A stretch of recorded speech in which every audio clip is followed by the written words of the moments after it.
دین بغیر توحید کے دین نہیں ہے.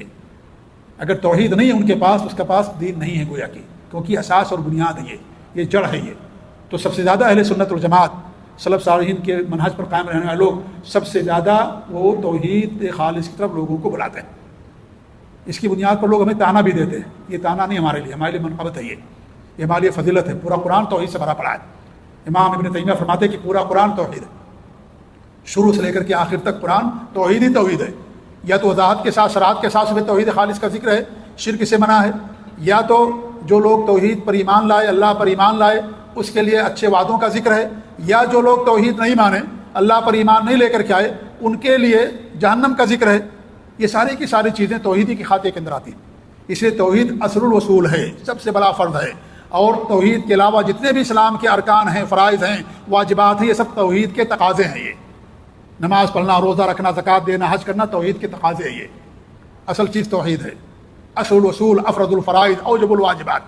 تمام واجبات میں سب سے بڑا واجب، پہلا واجب. تمام فرائض میں سب سے پہلا بڑا فرض.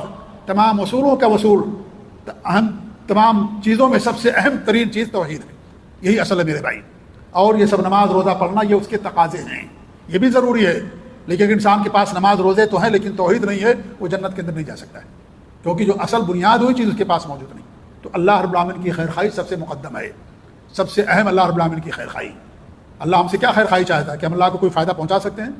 کہ اللہ رب العالمین سے کوئی نقصان دور کر سکتے ہیں؟ نعوذ باللہ، ایسا کوئی انسان کر سکتا ہے؟ اللہ کی خیر خواہی کا مطلب یہ کہ اللہ کے دین کی طرف لوگوں کو بلانا، اللہ پر ایمان، خالص توحید آپ کے اندر ہو، شرک کا قلع کما کرنا، لوگوں سے شرک کو روکنا، یہ اصل ہے. اور یہ اللہ رب العالمین کی طرف لوگوں کو دعوت دینے والی بات ہے. تو سب سے بنیادی پہلی چیز اللہ کی طرف لوگوں کو بلاتے ہیں. وَمَنْ أَحْسَنُ قَوْلًا مِمَّنْ دَعَا إِلَى اللَّهِ، اس سے بڑھ کر اچھی بات کس کی ہو سکتی ہے؟ جو لوگوں کو اللہ کی طرف بلاتا ہے. قُلْ هَٰذِهِ سَبِيلِي أَدْعُو إِلَى اللَّهِ عَلَىٰ بَصِيرَةٍ، آپ کہہ دیجئے میری راہ ہے، میرا راستہ ہے کہ میں اللہ رب العالمین کی طرف لوگوں کو دعوت دیتا ہوں، بصیرت کے ساتھ میں بھی اور میرے تمام پیروکار بھی. ایسا نہیں ہے کہ صرف نبیوں کا مشن تھا، نہیں، نبیوں کے ساتھ ساتھ نبی پر ایمان لانے والوں کا بھی مشن یہی ہے. ومن اتبعنی، جو میرے پیروکار ہیں، میری اتباع کرنے والے ہیں، میرے راستے پر چلنے والے، ان سب کا کام یہی ہے کہ خالص اللہ رب العالمین کی طرف یا خالص توحید کر لوگوں کو دعوت دینا. یہ بنیادی چیز ہے. اس حدیث کی بنیاد پر وہ سب سے جو اہم چیز ہے اس کی طرف دعوت دیتے ہیں. للہ ولرسولہ،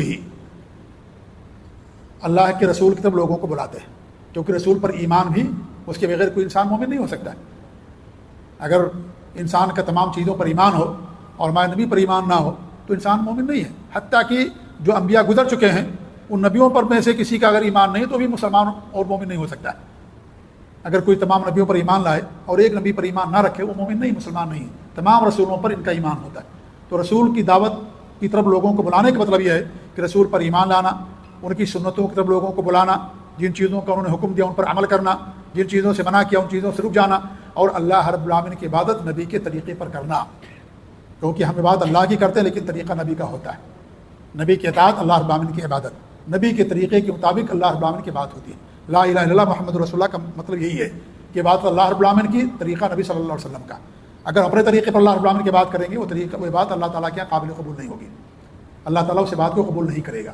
اللہ کی عبادت نبی کا طریقہ، لا الہ الا اللہ محمد رسول اللہ. تو اللہ کے رسول کی طرف کی خیر خواہی یعنی اللہ کے رسول کی طرف لوگوں کو بلانا، ان پر ایمان لانا اور ان کی اطاعت کرنا، اور اللہ کے رب العالمین کے بعد ان کے طریقے کے مطابق کرنا، اور جو چیزیں انہوں نے بتائی ہیں ان تمام چیزوں کی تصدیق کرنا.